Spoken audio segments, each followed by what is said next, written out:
talk for a minute there? Testing 1, 2, 3, 4. There we go. Yeah. Perfect. Yeah, it's very old school with the what's it called, the syncing it up to the thing. Oh yeah, sync. Yeah, you gotta sync it, dude. It's everything we learned in like film school, and then like you learn how to do it like for cheap out here. Yeah, hey, but whatever saves money, right? Yeah. Whatever gets it done. All right, yeah. Well, thanks for coming on, man. Everybody, welcome to the podcast. I just got my first Canadian, man. Dude. Bro. We're here. Yeah, we're breaking the maple line or whatever it's called. I'm not exactly sure. We're crossing over. Regardless of the tariffs, I made it through. That's funny, man. No, everybody, I got a very funny, very talented actor, comedian, Canadian, and it's a guy I've seen around like crushing on shows. Andrew Searles. There you go. Yeah, there you go. There you go. Yeah. Oh, that's not. Hold on, guy there. That's. I'll cut it off. I'll do the edit on that. I was like, it's. If you want to shoot that now, that'd be too easy. Oh. I'm sitting down. I'm a lazy man.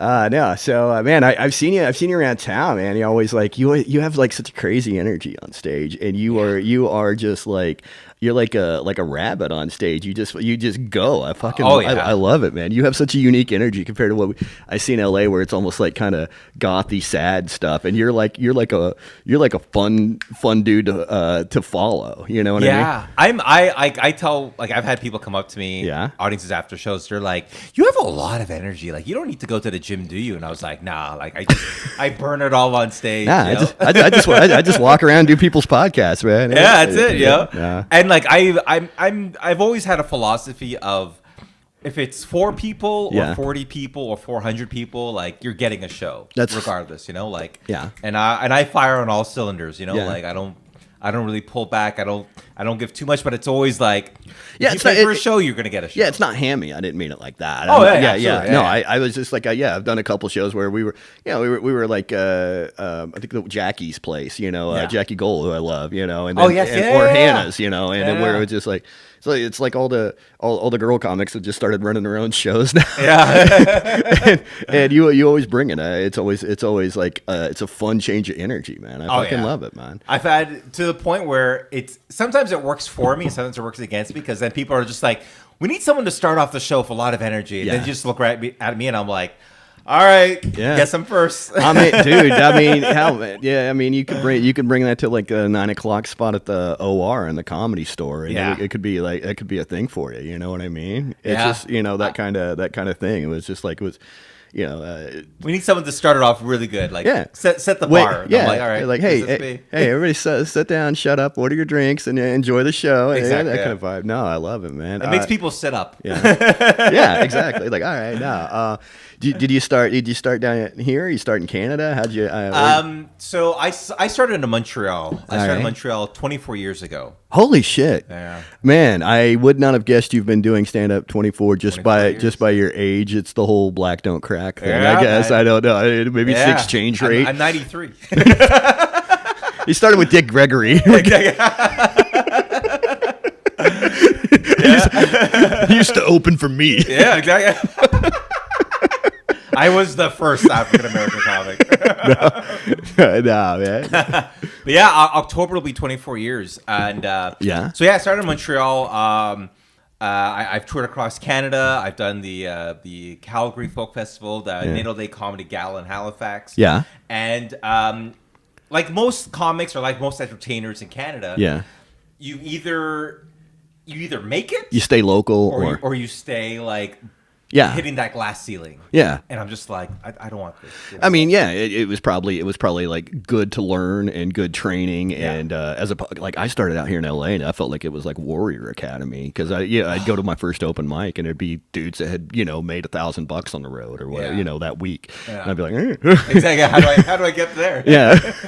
But yeah, Canada's a great place to start. Montreal's a fantastic place. When I started, we had the Comedy Nest and the Comedy Works. So it was a great place to just kind of cut your chops, and because Just for Laughs is there. That level of comedy is like a little bit higher than the rest of Canada. Oh yeah, I mean, well, they bring in other people, but then they also try to showcase a lot of the local talent, and to try to mix, to keep local interest and also develop local Canadians.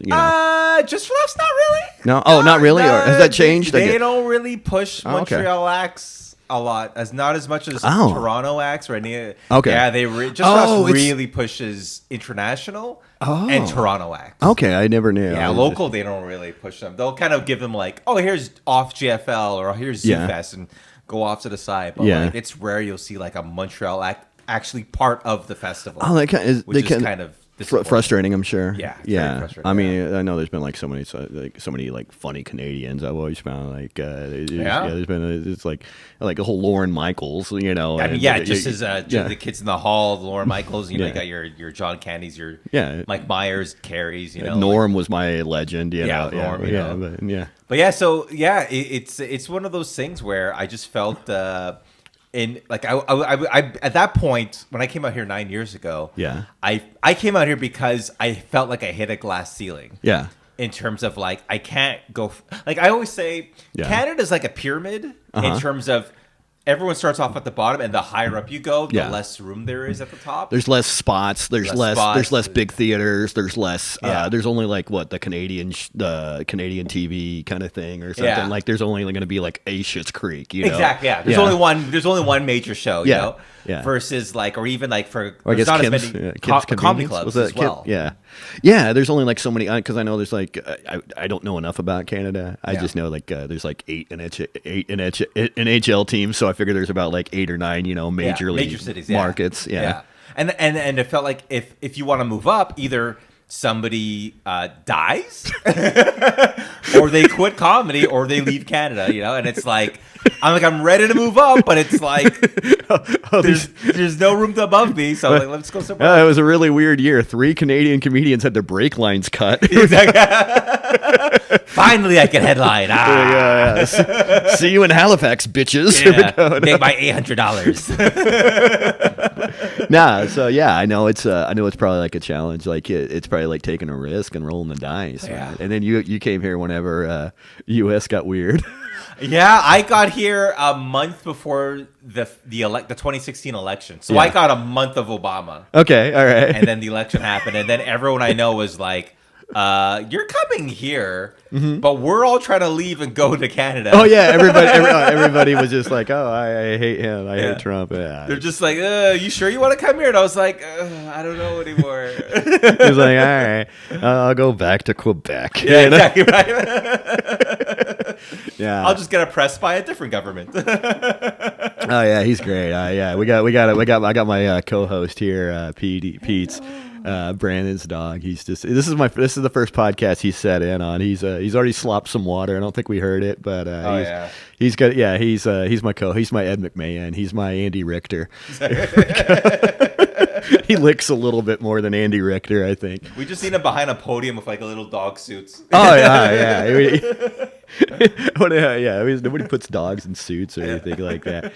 Nah, man. So that had to been a wild thing. I mean, like, you said you've probably been doing it like, and then like, all right, now what? And then it was just like became like so like I'm sure comedy became like so politicized right then. A little bit, but not.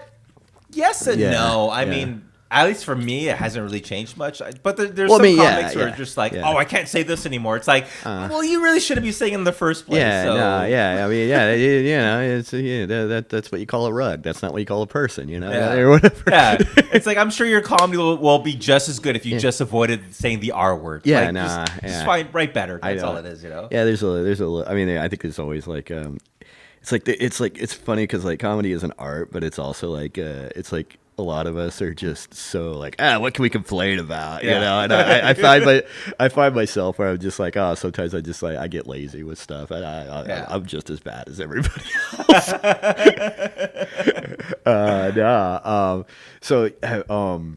So you dropped your last special. Worth it? Worth it, yes. Yeah. You filmed in Montreal? So I recorded the album in Montreal about 4 years ago. Oh wow, it's already been 4 years. And then my first album, Papa Chocolat, which I recorded in 2016, just before I moved out here. And both albums are available on 800 Pound Gorilla Records. Oh yeah, that's a legit spot. Yeah, no, that's great. Yeah, I was even surprised when they reached out and I can't remember who it was that reached out, but they're like, "Hey, we heard your album. Like, are you represented?" I was like, "No." And then I looked up their catalog to see like who else is on it. I messaged someone. You got some monsters on that lineup. Like a Doug Benson or somebody like that. Or I think Bill Burr has one of his albums on there. That's not bad company. No, I'm not complaining. No, I like the company that I'm with. So. Yeah. Was there any problem with? Did they have to go by like a 800-ounce gorilla because of the exchange with the metric system? Or it's about 2.4 liters gorilla. So I'm guessing you're like first generation Canadian, right? Yeah. So my dad's from Barbados and my mom's from Jamaica. Okay, right on. And I remember the biracial thing. Yeah, that was such a funny bit. Oh yeah. So it's nice to be able to draw from a Caribbean background, a Canadian background, and now like living in the States now, it's like I get to draw from that as well. It's like, what's a Canadian like living in America now? So it's great to have different perspectives, and all those things kind of shape the way you think about things, the way you see things. I'm sure you always have to. There's always like an adjustment period, like a fish out of water, and you're looking at things through like not a native eye sometimes. Exactly, yeah. And sometimes you see it from like, that's weird. Why does everyone do that? Or you just see it from like, oh, that's interesting. We do this differently. Exactly. And those are the things that people kind of like resonate with because they're so used to seeing something one way. They're like, oh, we never thought about it that way. Like, it's great you brought in a different perspective. It's like Doug Stanhope, one of my favorites, would always say like, I felt like you're doing observational comedy. It's like you're in a room full of starving people and go, you ever notice that that's a plate of nachos right over there? Like, oh my God, it's nachos. That's great. He's so brilliant. And you hit so many people's probably blind spots and stuff like that. I mean, like especially when you go into small towns. I love small towns because they're so used to living a certain way. Yeah, everything's established. Everything's established. Everybody knows who there's people order are. And yeah. And then you come in from like not only a big city point of view, but like an ethnic or minority point of view where they're not used to that at all. First generation black, Canadian. Yeah, and they're just like, what is this? And it's funny because some towns are just like, that's brilliant. I've never seen. They're on board. Before. Yeah, they're on board right away. And there's some towns they're just like. Let's wait. The trucks. All right, let's wait and see. Hold on. Let's start burning the letter T. I started with when I first started doing road stuff out here. It was called Tribble Runs. If you had the fortune or misfortune of those, where it was a lot of one-nighters in a lot of rural areas. Yeah. Sometimes it'd be like, like a place, it'd be like a town of like 10,000. You'd be in like a hotel bar, and it would be like their stand-up show for the night. Yeah. So like when you're there, you are the Rolling Stones. Yeah. Or because you're the big thing. You're like, what's this new entertainment? Like all the the people are gonna get a sitter and this is date night. Yeah, guys will put on their nicest flannel or something like that. Just like, all right, and they're like, all right, I'll take the wife. We'll have sex afterwards. If you're funny. Don't worry, baby. These nachos are on me. He's like, extra sour cream, no problem. I'm springing for guac. Exactly. I got that guac bunny, baby. Yeah, don't worry about it. So you did it. So you had, I'm sure it was like, obviously you had like a home base for Montreal, which was probably a really good city because it's large enough. There's like a diversity of culture. I know Toronto. I've been to Toronto a handful of times, and it's known for like having like 800 people from 800 different countries. Toronto's one of the most diverse. Yeah, I just for point of reference, like I always say, like, Toronto is the New York of Canada. I believe so. Yeah, super diverse, just sprawling city. Yeah, like everyone's. I think I've been there twice. Different country, different backgrounds. Like everyone's there. Yeah, and it's also like it's walkie city, like a very metro where people walking around taking trains, taking buses. Yeah, probably similar to Montreal. Yeah, it's similar. Yeah, the metro system in Montreal gets you pretty much everywhere. Pretty quickly, roughly. Yeah. Toronto's a huge city, but like you can get around using public transportation. It'll take take some time, but you'll get around. And you get like people coming in, you get like, and that's where you find some of the best comedy, in my opinion. You know, where the cultural conflicts and stuff like that. Exactly, because you're exposed to different things, not just within your own culture, but with different cultures and like. And not only just different cultures, but people from different countries and people with different continents. Different continents. So, especially for me, like Montreal, where it's like I get that same flavor from Toronto of different cultures, but also now you have a French culture. Yeah. Oh yeah, and you got a whole different culture. Montreal has their own like straight like French subculture kind of thing. Yes. Yeah. It's a very bilingual city. Yeah. Do you speak French? Petit peu. That means a little, I guess. Yeah, a little bit, a little bit. My French goes back to about like Frere Jacques. That's oh about, my gosh, that's about all. We national anthem there.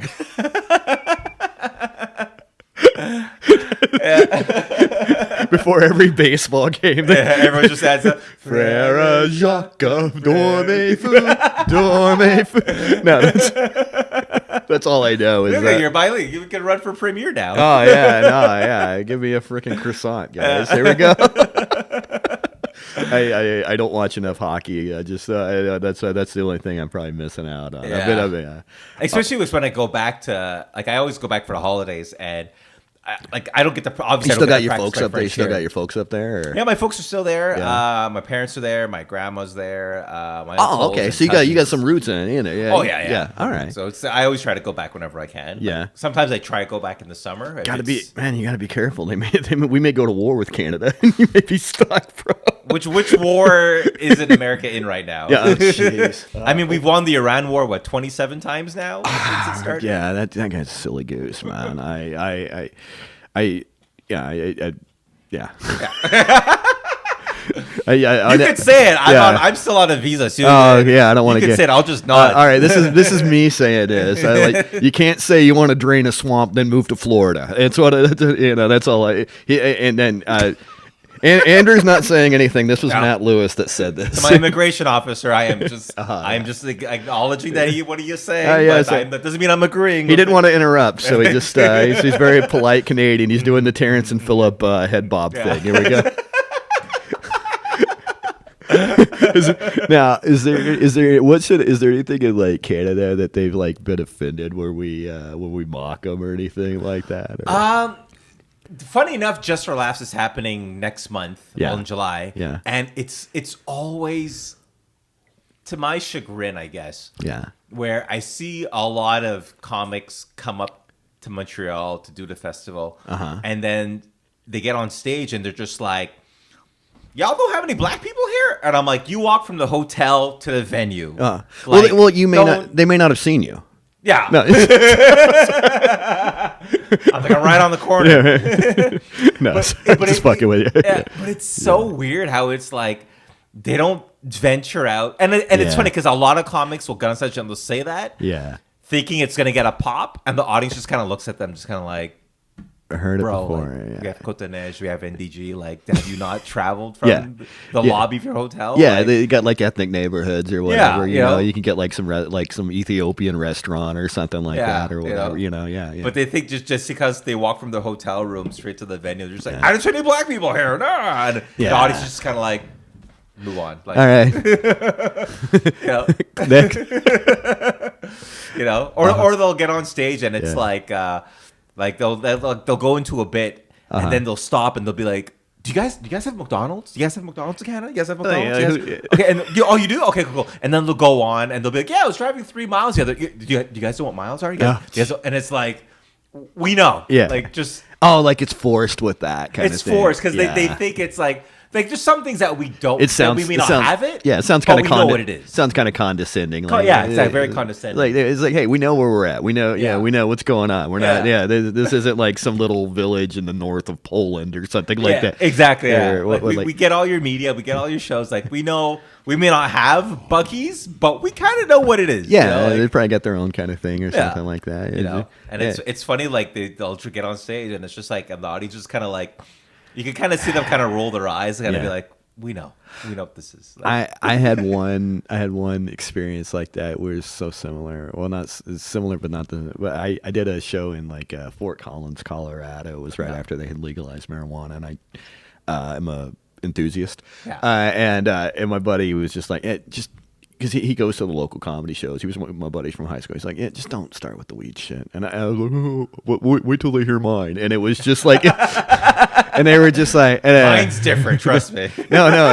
Yeah, I'm more brilliant. Here we go. Like, I'm smarter than Dave Chappelle and Chris Rock and Bill Burr and Sarah Silverman. Wait till they hear me. Wait till they get a load of me. And it was just like, man, I opened with a fucking dud. Yeah. Oh my gosh. And it was like one of those ones where you da-da-da and you punctuate and then you're just sitting there and it's just like you got your chin hanging out and you're like, ugh. It's like you didn't land the punch landed you. Exactly. You know? Yeah. You're like, oh, nice, another take from weed. Yes, we've slow heard clap, it all. Slow clap, lazy clap, whatever you want. So what's it like starting in a place like Montreal? I can only imagine. Was it just wonderful. Also like you're at the like I like you see like all the like the things like a Comedy Bureau and how it has like there's like an infrastructure set up here for starting and that kind of thing, and people have their open mic lists. Did you watch stand up growing up or? Funny enough, I watched stand up growing up. Yeah. So Just for Laughs would record a lot of their galas and they would air it on TV. Yeah, and it was still titled Just for Laughs. And it was on like the local. It was on, it was like on CBC. It wasn't like an HBO. No. So that's awesome. I think they had an HBO version for like an X-rated or for like R-rated PG-13s. You know, the Artie Langs or something like that. Yeah, exactly. Yeah. Or they'll just like take the same product, repackage it. Yeah, and just put it on the HBO for like the American late night. Right? Yeah. But in Canada, they had it on the channel CBC, which was like the Canadian Broadcasting Corporation. Yeah, it's like our PBS. But it's like our ABC or America's ABC. It's a typical. But it's subsidized by the. It's subsidized by the government, but it's not really a PBS. Okay, yeah, because we have one, but we know nobody watches PBS unless you're either old or toddler. In the '90s, PBS was like everyone watched PBS. Sesame Street, all the kid shows. Yeah. But I grew up watching a lot of stand up, but I always thought like, tell jokes for 8 minutes. I was like, that's hard, and I never thought I could do it. You could tell one joke, and you were like, Yeah, I was like, okay. I was like, that's it. I was like, all right, but I enjoyed watching it. So I remember watching Dave Chappelle when he was in Just for Laughs in like 92, 93. Yeah, and he was when nobody knew who he was. Yeah, just a skinny little teenager. Yeah, yeah. He was doing a Robin Hood movie. It was Men in Tights. Oh, Men in Tights. Yeah, yeah, with Mel Brooks. Yeah. Yeah, and Kevin James and see Brad Garrett on these shows, and then because back in the '90s, if you got a Just for Laughs gala, and people liked you, like you got network. You were getting sitcom. You were getting Tim Allen money. You were getting the Friends, the Tuesday night prime time. You got your career was made that night. Yeah.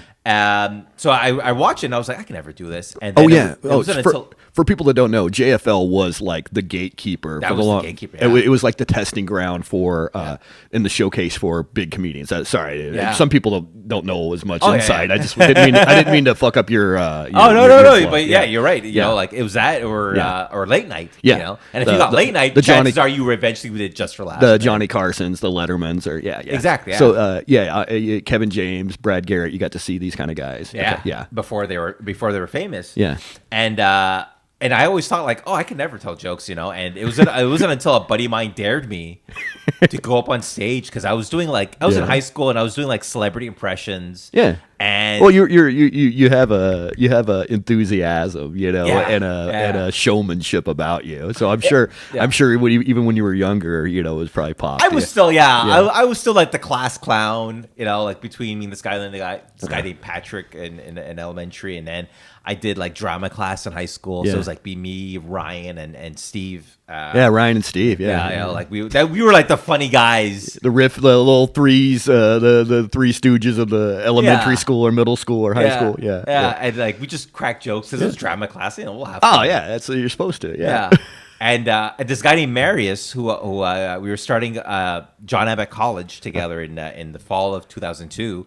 He's like, yeah, why don't you go on stage and do your impressions? Like I'm sure people will love it, and he loved my impressions. Yeah. And who were some of your impressions? Were you doing like teachers, or were you doing like celebrities? Yeah. So I watched a lot of Mad TV growing up, and I would see like guys like Ari Spears and like Bobby Lee, I think. Bobby Lee, yeah. But a little bit before Bobby Lee joined on. All right.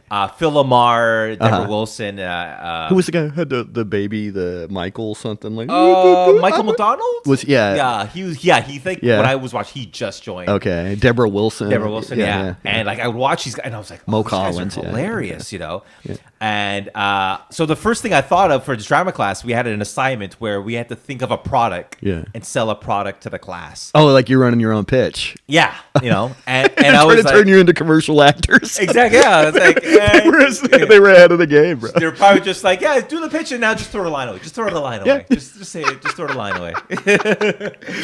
Yeah. And so at the time, like I was just, my first impression I did was Bill Cosby. This is pre-allegations. Yeah, first of all, on stage Bill Cosby, not backstage Bill Cosby. Yeah, this is 2000. Yeah. And I thought of this idea of like selling a new Jell-O called Ookie Spooky Orange.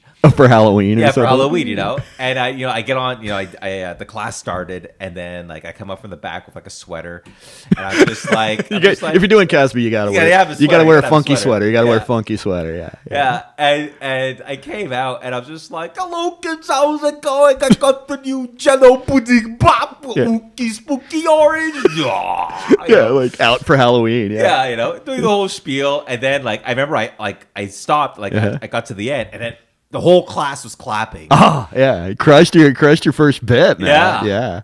And since then, it was just a matter of like, oh, who else can I do? Yeah, it was like it's like it's so much fun working like a film or something like that, but like live performance, the immediate reaction, there's nothing like, especially when you have a good pop like that. Oh yeah, it's a drug. Adrenaline. It's an adrenaline. It's a drug. You love it when you have a good set. So so that you started that. Was this high school or college? This is high school. Okay, So high school drama. Yeah, grade 11 class. Right on. And then it was eventually just became like, what's it gonna do? And then eventually I started doing like Keanu Reeves, and then Lawrence Fishburne, and Elmo, and Ernie, and Bert, and then Kermit, and then to a point where my buddies would just be like, can you do this guy? Can you do that guy? And then be like, oh, they were just throwing things together, just throwing it out there. And can you do Eddie Murphy? I was like, yeah, man, I like Eddie Murphy. Like Eddie Murphy could come around, he's just like, oh, like right there, you got to post it. Dolomite's my name. I love Dolomite. And then it would always get a reaction. Right, dude, Neo fighting Morpheus. Here we go. Yeah, it'd be like that, And then when I started college. That in 2002, Marius was just like, "Hey." Well, you stayed on the drama. You stayed like studying drama, computer science. Oh, there you go. You'll have a good time with my buddy. Yeah, right. Yeah. So this was like C++, JavaScript. This is like back in the day, Like I took a Unix class. I remember I took. I tried that. I took Unix, and I was just like this is a foreign language. It was a lot for me. Yeah. Eventually I was like, maybe I don't like computers. Maybe I just like downloading music from Haza. Exactly. There we go. Yeah, man, whatever. Fuck Metallica. I get it. Yeah. And did you have Metallica? Yeah. Guess what Metallica is? You know, like Metallica. So no, wait, Nickelback. Yeah, Nickelback. Nickelback. Guess what? It's like Bryan Adams, but heavier. Yeah. You know who Bryan Adams? It's like Bryan Adams, but he wears black. Here we go. So when I started, I asked this guy named Bill Mahone, who was in charge of student activities, and I was like, "Hey, can I because at our college we used to do stand-up comedy." They would have the traveling people like the if you were headlining like Naka, the is it Naka or Naka would be the American one. Coca is the Canadian one. Okay, right on. So not just Coca, but like if you were headlining the Comedy Nest or Comedy Works that week. Oh, you'd have like a middle of the week on a Tuesday, Wednesday. Literally, yeah. On a Tuesday at 1 o'clock, Wednesday at like 11:30. You know. Yeah, no, I've done knock shows, and some of them are great, and some of them are what the fuck. Yeah. Especially in the last 15 years, it's changed. Oh, colleges have changed. Yeah, I'm sure. Yeah, you've probably seen that whole change. Yeah. College crowds are not what they used to be. Yeah, no, it used to be like a little bit more. Anyway, sorry, you were telling you about the student activities. Yeah. I didn't mean to. So Bill would be like, this. We have this guy. His headlining in a couple of weeks. You want to do that one? I was like, I'll do the one October 1st. Oh, open forum or host forum or something like that. Yeah, okay. So I said, like, can I just open do like 5 minutes? He's like, yeah, you can do 5 minutes. And also, you're a local guy. May bring some more butts out. Yeah. And the college shows back in in the 2000s, like people came out. Yeah. You'd be like, we had this place, a huge place called an Agora. And it was like, it would hold, if you packed it out, be like 400 students. Oh, shit. Skipping class to watch a comedy show. And we had Russell Peters was there. Oh, Russell. In 2002. Yeah, Russell's Canadian, right? Yeah, he's Toronto. Toronto guy, dirty Toronto guy. And Yeah. I'll tell you a thing about him, but yeah. Russell's great, And so I got on stage October 1st, 2002. And I did a couple jokes that I had written for the last couple of months because I was like, maybe I'll do this comedy thing. And, the jokes were all right, very typical first timer, I can't remember this one bit I did, but it was very okay, relatable to college kids or something like that. Yeah, or an impression stupid, or something. Yeah. And then once I launched into my impressions, you weren't George Carlin immediately. Not off the bat. Yeah, right. I got my first special right off my college show. I turned all of the students into activists. Here's the things you can't say in your classroom. They had 9 things you couldn't say. 9 words you couldn't say because of inflation, because of the exchange rate. Here we go. Sorry. And so once I launched into my impressions, it was like applause break after applause break. Pop. Like, it was like, whoa. jab. Yeah. Oh, by the way, that's the dog smell. That's not me. And I know it's not. Oh, I didn't even smell it. Oh, okay, yeah. Is it? He's over here. Sorry. Okay, so applause break. Yeah. And I had a class that I skipped class to do the show. And then I had another class afterwards, and I would walk the halls going to my next class, and people were like, "Oh, you're the comedian today. That's pretty funny." Took the bus home that day. "Oh, you're the comedian. That's pretty funny." I went and saw a movie. Instant celeb, huh? Yeah. And I went to the movies that night. Yeah. And I don't know if you remember this. It was a movie called Ballistic, X versus Sever, which was Lucy Liu. I remember anything. Antonio Banderas. Okay, I remember anything with Lucy Liu. Yeah. It was a thing. It was one of those movies where it was like, not a lot of thought went into the script. It was a hey, we're gonna blow some stuff up. People are gonna fight. It's gonna be slow motion and gunshots, explosions. I was happy, like a John Woo, I think it was. But worse. Okay. And it didn't do great at the box office. Just the fact that you have to say, did you see this movie? Yeah, exactly. Yeah. I mean, just to give you a perspective of what it was like. It was me and one other person in the theater. Yeah. For that showing. Yeah. And that person who sat in front of me looked around and was just kind of like, "You're the comedian today. You're pretty funny." And I was like, "Oh, thanks." And since then I was like, "Oh, let me see how far I could kind of push this comedy thing." You're like, "Oh, this you hit instantly, huh? Yeah. That's gotta feel fucking great." 24 years later, still at it. Fuck yeah, dog. Yeah, that's No, I mean that's gonna be a great feeling. Man. Yeah, I mean it was just one of those I tripped backwards into it. Yeah. Did it on a dare. Never really thought about. Yeah. I like performing from I always wanted to be an actor. And but comedy was just a backwards thing. I fell backwards into and like you said, you were like taking the computer science classes and stuff. Yeah. You were doing that. I got a good sturdy good backup plan. And my parents were like, because I wanted to go into theater. Yeah. But my parents were like, you don't really need a theater degree to get a job. It's still have to audition. It's more performance based as opposed to degree based. Exactly. Yeah. I think it's all about what you do in the room versus. Outside of maybe like a Juilliard or something like that, you know, and that's even, you know, like if you get in there and you crush it, like, I don't know, I can't think of somebody who's like a really good actor right now. Like if Daniel Day-Lewis, you know, with their, like, they just pull him out, you know. Exactly. They'll be like, you could skip graduation, just come work with us. Start making shit, dude. Yeah, whatever, You know, but otherwise, they were just like, they're like, do what you want to do in life, just get a degree. Yeah. I was like, I could get a degree. Have a strong backup plan. Yeah, exactly. You know, so for my college years, I did 2 years computer science. Wasn't really feeling it because I like using a program, but computer science was more about you're going to build that program from scratch. Yeah. Using C++ and, you know, like Visual Basic and, you know, all that stuff. C+ was the grade I was trying to get in those classes. Yeah, exactly. Yeah. I was lucky if I got a C+. I switched to business and same here. I switched to business. Okay, yeah. Switched to business administration. Did 3 years there. Then went to John Molson School of Business. Did 4 years there. Got a degree, and I was like, got my degree, and they're like, all right. Now what you want to do? Go be a clown. Yeah, exactly. Yeah, go tell your jokes. As my mom would say. Oh yeah. So like I know like Barbados. I know Jamaica. Yeah. They speak English there. Is Barbados similar? Were they? A different dialect. I'm sure. Yeah, you know? It's very like Jamaica. They speak patois, which is basic. It's English, but just very like, you know, instead of saying what's up, it's like wagwan. You know, like some regionalized locality to it. The same way. I don't know, like Welsh or Scots talk different than you know, like it's still English, but just a very different type of English. I was born in Oklahoma. There's a lot more people that y'all is a exactly Southern slang, patois. It's like they're both English, but just a very subsex. Hey, what y'all fitting to do later? You know, fitting to is like an action verb. Fitting to. Exactly. I don't know if you.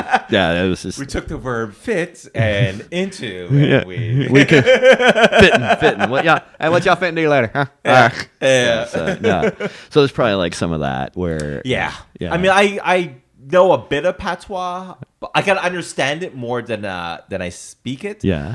But my mom was very like you know, now that you're like, your first generation, it's like.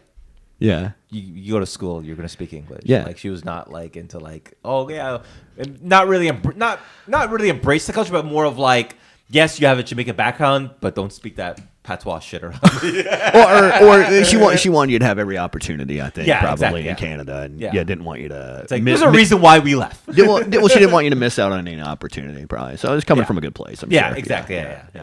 So like when you first started doing stand up, like outside of school, you were coming in with like a ball of fire, probably. You know, like you had a lot more reps than than most people, I'm sure. Yeah, because I was going to school during the day, and I was hitting up the mics at night after school, and then go home and back to study, and then go tell your dick jokes, and exactly, you know, I think when I finished university, at that point I was already like 7 years into 10 years, 9 years.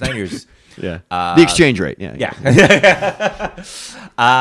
So by that point, I was already like headlining some places, like little venues, and then I did my first headlining gig. That I organized my own headlining gig at a theater called Theater St. Catherine. Oh, you like kind of punk rocked it, huh? Yeah, because the Comedy Works is more interested in headlining American acts. And the Comedy Nest was interested in headlining Canadian acts. And you were kind of in between on it. Yeah, like you're like, oh, you're the local, they were starting, there's a change in management in the years I started, and I was supposed to headline the Nest, and then there was a change in management, and then I kind of got pushed out with the change of the guard, and then I was kind of pissed off about that. Not the new owners, but with the older. Yeah, no, it was just kind of like they neglected to. Tell them they didn't make scheduled to headline. It's kind of like a Rudy. It was like it didn't say you were going to get the dress for the thing or whatever. And so I as out of pure spite and defiance, I rented a theater and staged my show times at the exact same time as the club show times. Like it was like I was like pissed.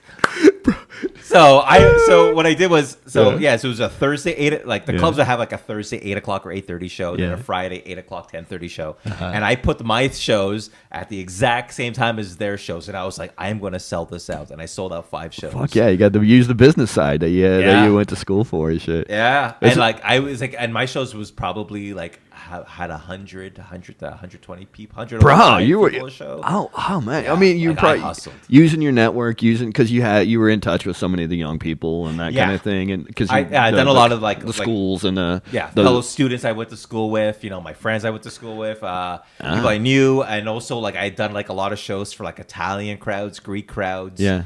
And I tapped into that demographic as well, and I was like, hey, I'm doing a big show. They're all like, oh yeah, we know this guy, and I sold out 5 shows. Fuck yeah, man. And then the Comedy Works changed ownership 2 years later. You had to generate your own heat. I had to. I had no choice, to the point where when the new owners came to the Comedy Works in 2015, they were like, hey, you sold out a theater, you want to headline on your own without our marketing already. Exactly. And they're like, you want to headline? And I was like, yeah, I'll headline, but I'm taking I think they negotiated. That figured out 50% of the door. Yeah, because you're going to bring your own heat. Yeah, exactly. Yeah, you know.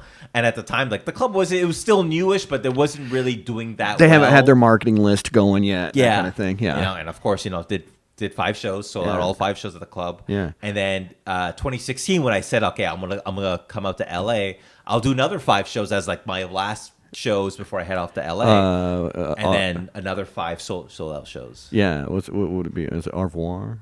Au revoir, yeah. Au revoir. Au revoir, à la prochaine. Till next time. Yeah. And so I did that as well, and then when I came back, I'd gone back and forth to Montreal a lot. Oh, I do that too when I'm in Oklahoma, where I try to monetize my visit. Hell yeah, yeah, exactly. Yeah, and if I've got a new hour or a new 45 or whatever, I'm gonna throw it out there. Exactly. Yeah. Exactly. And I did that again in 2022. Yeah. Rented a place called Cafe Cleopatra, which is just allowed to use that venue for a lot for their shows, and put on 4 shows. So it's an established comedy venue. Yeah. Fuck yeah, dude. And then I was kind of like and it's funny. It's one of those times where you take a no and you turn it into a yes. Yeah. And you open up your own opportunities, and like you said, you generate your own heat. Yeah. And because if the Comedy Nest did headline me, I would have made $700, and it would have been that.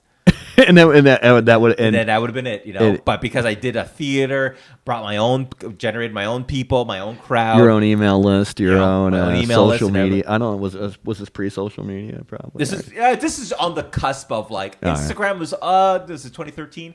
Instagram probably just came out, but it wasn't a social media. Facebook was still good. Facebook was still good. Yes, Facebook was the social media. Instagram was just sepia photos. Exactly. Sepia photos of food, and I'm just kind of like dogs and food. It wasn't like a conglomerate as it was today. It wasn't like inspirational shots from women in yoga pants. Exactly. And dog photos. And then it was just one of those you make your own opportunities, and then you realize I sold thousands of dollars instead of making hundreds of dollars. So I kind of don't need the clubs, And now when I go back and headline, I just find a theater, and I when I did Cafe Cleopatra, I just took 100% of the door. I mean, especially when it's a place where you have a history and you have your connects. If it's if I'm going. I've done shows in the middle of Montana. I'm like, hey, I need you to market for me out there. I don't know. I don't know anybody. I'm just a dude. I'm just a commodity. That night. I'm just random dude telling dick jokes. But when I go back to Tulsa, it's just like, hey. I'm back in town. My bros from college, high school, people I lived in my neighborhood. And especially if they know it's he's back with a new hour. Okay, I'll come check it out. They'll give you the benefit of the doubt or whatever. They'll get a sitter. Honey, it's date night. There we go. Get my new flannel.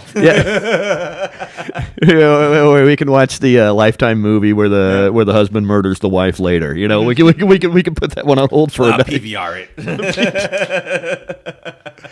Oh man! So what are some of the trends that you've noticed in between U.S. and Canada. Like I know like in terms of comedy, or just like just observational from like between like.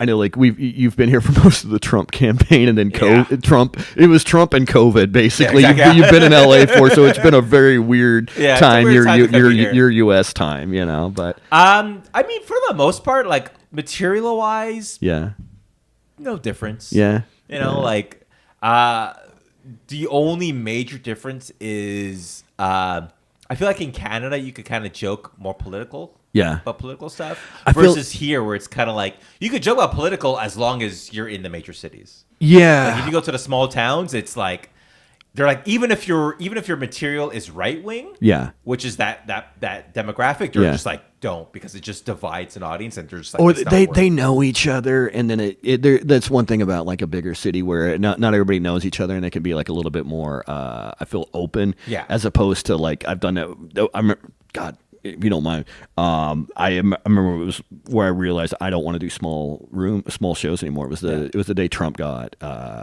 inaugurated. I was in Farmington, New Mexico. Have you heard of that? It was a casino gig. One time, and I hope I never hear it again. It was fine, but it was a casino gig, and I didn't feel like I'm not a really political guy, and then but like everybody knew each other, and then I would do like, you know, I'm not like filthy or anything like that, but it was just like it was too edgy for people that knew each other, and they all worked in the same like oil industry and stuff like that. So it's like it was one of those where they didn't want to be seen laughing at something off color, where it makes it look like, oh, this guy's a bigot because he laughed at this joke or something, you know. So it could be And that's where, because I've done shows out in like Redlands and like even like outside of LA, yeah. And like we'll get warnings from like either the booker or the venue manager, just like, just don't go political, like even if it's right wing, like just don't, because it just raises. And they're trying to keep their venue open, because they dealt with COVID, and it was just like bar shows used to be like everywhere in LA, and then everybody got kind of during COVID, and then I just felt like, you know, I mean, even if it's like a very good political joke, people are just they're just like, can we? I don't know, like and then the tensions are there, you know. And then like versus like Canada, where it's kind of like you could joke and people are just like, that's fine. They're like. Oh yeah, I also noticed venues here where it's just like if people are there for the comedy show, great. But if it's like something where people are there to watch a Lakers game and there happens to be comedy, they're like, or like a guy's trying to hook up with a girl, like you're gonna do a joke about abortion, and that they have to have some weird conversation, and they find out they're on different. It's just like, man, I was gonna get a blowjob, and you fucked that. Exactly. Nice going, Searles. And you know what? He becomes like your biggest hater online because of some a 1-star review. Exactly. Yeah. And like I get for the bar shows where it's like those are the people that like they're there regularly. Yeah. They spend the money. So it's just like don't mess with the clientele. It's just like that's you got the business background, man. You gotta put it to use sometimes, and it works. But like one thing I have noticed though, when it comes to booking shows, and it's a very LA thing, and it annoys the crap out of me. It's so so if you do a show in Montreal, whether it's a mic or a show, there's always an audience. There's always people. You have a more built in, Well, it's more built in, Okay. It may not be a big crowd or a small crowd, but there's an audience. In LA, and doing like a mic, and it makes you perform better whenever there's a barometer for if this joke is real, as opposed to other comics and like one comic's girlfriend or a barista that's being held hostage or something. So because it's an audience, this joke works, this joke doesn't work. So I feel like in Montreal, I tune out material faster, and I crank it out. I crank it out faster, or I dispense material faster because I know if this works, it doesn't work. Versus in LA. And whether if there's a show or whether you're walking in a fog, it's a fog, and it's also it's a marine layer actually. By the LA joke. Versus like LA, whether it's a mic or a show, there could be like nobody there, and the booker's like, okay, let's start it, and I'm like, start? Like who are we starting for? But it's for us. No. Like, what? Like, we're just gonna perform for which is a bit weird. No, we could have just done this in an email. Yeah, exactly. Yeah. I could have just CC'd my jokes to everyone. Here's my set list. Here's your. But like, I've also noticed though, where it's in Canada, if I say like, "Hey, I'm in town. Here's my website, my link, my your comedy media reel, kit, my credits," and they'd be like, "Yeah, okay, this guy's done stuff. Whatever. Yeah, we'll put him on a show." In LA, it's like, hey, here's my reel. Here's the festivals I've done. Here's my short set. Here's my long set. My long set. My where I've headlined. Where I've done which clubs I've headlined. Here's my socials. Whatever. Yeah. And I'll send it to the booker, and the booker's like, you got to do my mic first. What? I beg your fucking pardon. Yeah, no. Yeah, I know. It's weird how it's like you don't want. It sucks because you want to do a spot, but you don't always want to be on Lancashire. Yeah. That was inside. Here we go.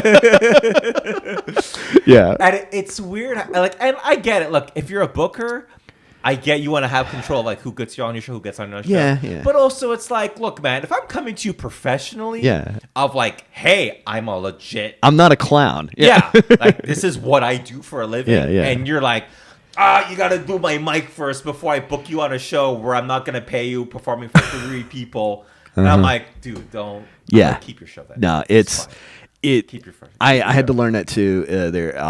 Where you have to be introduced by one of the regs there. Yeah. And it sucks. And there's an awkward kind of, hey, can you do, like, hey, can you get me in at this place? And just like, and you have to. It sucks, but you have to fucking do. I started my second year stand up. I started working at a club at Universal City, John Lovitz's club. Oh yeah. Nice. And you've seen what's happened to it, and and I learned so much of that because there would be so many people like send an email or they would fabricate shit, if you wanted to get on, you had to be like, I remember Ian brought some dude for a bag, old man bag. It would bring when a Canadian guy was in town. Yeah. He could have emailed the GM 20 times, but Ian goes, this guy's good. And then he'd get a 6 or 7 minute spot, and you'd see what he was on a live show, and it was just like not just him, but like anybody else. And I had to learn that it's like, you kind of it's gatekeeper, but it's not quite gatekeeper, but it is, but it isn't, but it is, but it isn't, and it was just like. And it sucks because I would rather just have a direct relationship, but here it's like such a funnel of so many people spamming. Yeah. Once a booker's email gets out, it's just like RIP his inbox. Ding, ding, ding, yeah, it's just like a girl on like Bumble or Tinder with all the cocks. Yeah. You're like, I'm ready to date. Which one of these 500 guys should I date? Yeah, Here we go. Which should I date? One of the Lakers or Dodgers? What am I doing? Or Bradley Cooper? Whatever. I remember there was this one booker I reached out to, and I was like, hey, like I sent them my website links, credits, all that stuff. Yeah. And he's just like, oh man, you got to come look at the show first. I was like, what? Okay, like come by and say hi, just so you get a vibe of the venue. He has to screen it. He has to screen out. Vibe of the venue. Like, I'm like, what's so different about this venue? He's like, but it overlooks downtown LA. I was like, cool. Okay, like, cool. Is there an audience? Yeah. He's like, yeah. I was like, you have a microphone? Are they all like left-handed people? What's going on? Are they all blind? What's going on? I'm just like, he's like, yeah. I was like, okay, and I tell jokes, right? He's like, yeah. I was like, so why do I have to see the venue? Oh yeah, you gotta come and look at the venue. Come say hi. I was like, you know what? It's fine. He needs the back scratch. He needs the back scratch. He needs the.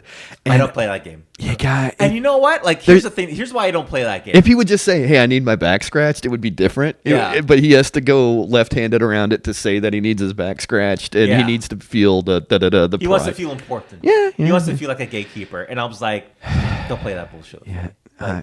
And you know why I don't play it is because there are other bookers. There's bookers I've reached out to from LA who've booked me on shows like around town. Like the Comedy Juice, they're legit. The Don't Tell's the legit, I haven't got on Don't Tell. I've reached out. They never got back to me. I mean, well, they hate Canadians. They're afraid you're going to tell all the jokes in metric. Exactly. No, fuck with you. So, I was dating this girl, and she was 1.5 meters high. Yeah.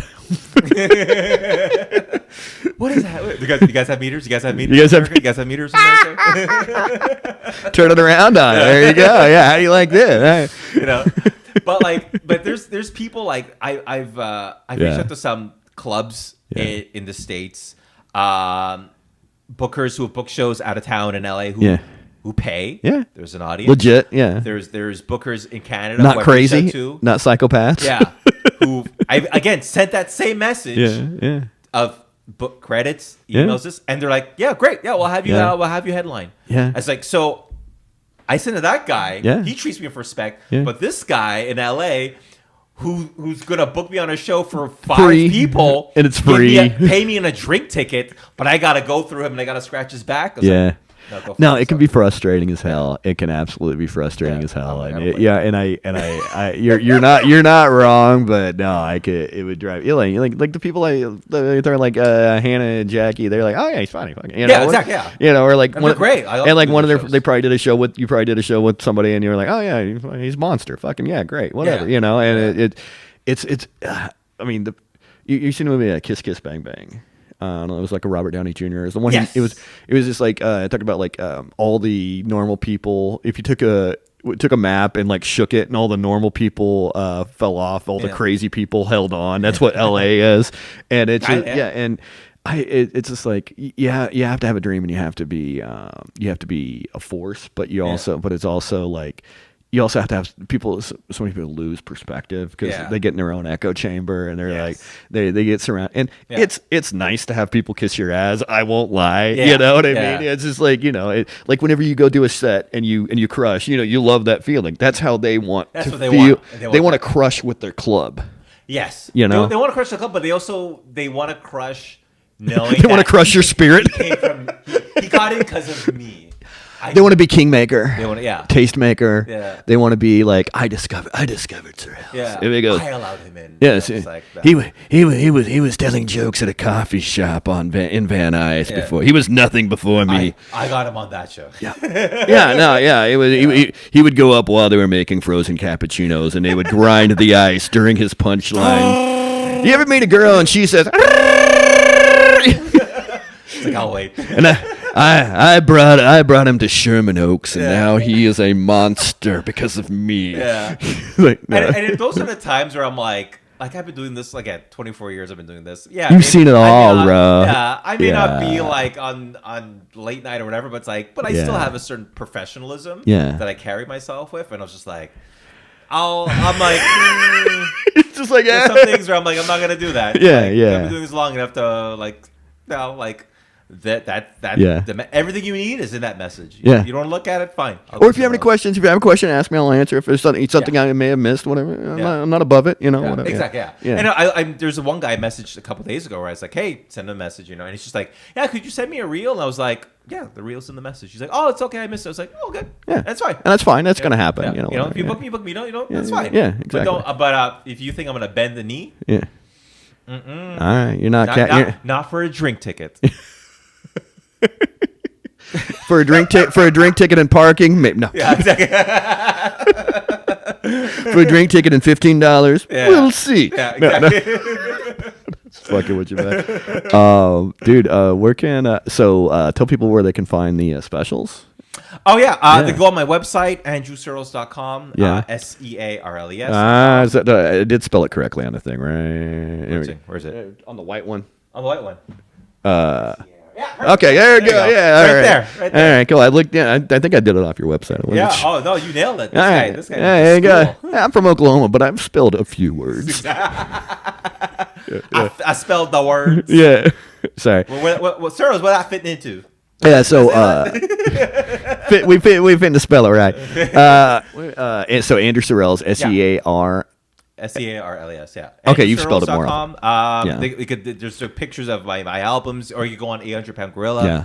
You can grab it there, or my YouTube. I post all my shows and clips on my YouTube, Instagram, Twitter, all the socials. So. And everything, socials, just Andrew Searles. Yeah, AndrewSearles.com. Yeah. Awesome, dude. Dude. Just been good. Yeah, it's fun. Yeah, man. If you guys like the episode, comment, share it, send it to somebody send it to somebody you don't like. Send it to a Canadian. How about that? Send it. Yeah. I want to be bigger in Canada. I want to be big. I want to find out. What was the comedy nest? I want to find out these people. I want to find. We're going to talk to them. We're going to see why they were fucking with Andrew too much. No. These tariffs are gonna. When you watch it in Canada, it's terrifying. So you gotta. You gotta watch this special, and you gotta watch watch this, and then watch more Andrew and find more. Buy his shit, whatever. Is that fair? And go see him when he's in your town or kind of thing. Like, share, all that. If you want the episodes a couple days early, the Patreon, I got the link in. Oh, I got to do an ad real quick. I apologize. Give me 60 seconds. I'm squeezing this one in at the end. I apologize. Oh, do it. Guy, if you like the show and you want to find a way to help the show out, and you like THC based seltzer drinks, check out Good Feels. They have multiple flavors, 6-pack, 12-pack, 24-pack. You can pick them up and get them sent to your house. They have gummies. They have there's no alcohol. There's no sugar. 0 calories. Use the promo code OVPoints and you save 20% off your order. You can subscribe and save even more. Check the link. Once again, it's Good Feels, and use the promo code OVPoints to save 20% off your first order. I remembered my ad. There we go. All right. A professional. Yes, there we go. I worked radio. I worked radio for a hot minute. Oh, nice. All right. All right. Thanks for listening. Subscribe, share, like, send it to people in Canada, whatever. Let's get check Andrew when he's in your town. Talk to you later, man. Cool.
Support for Obnoxious Valid Points is not brought to you by Audible.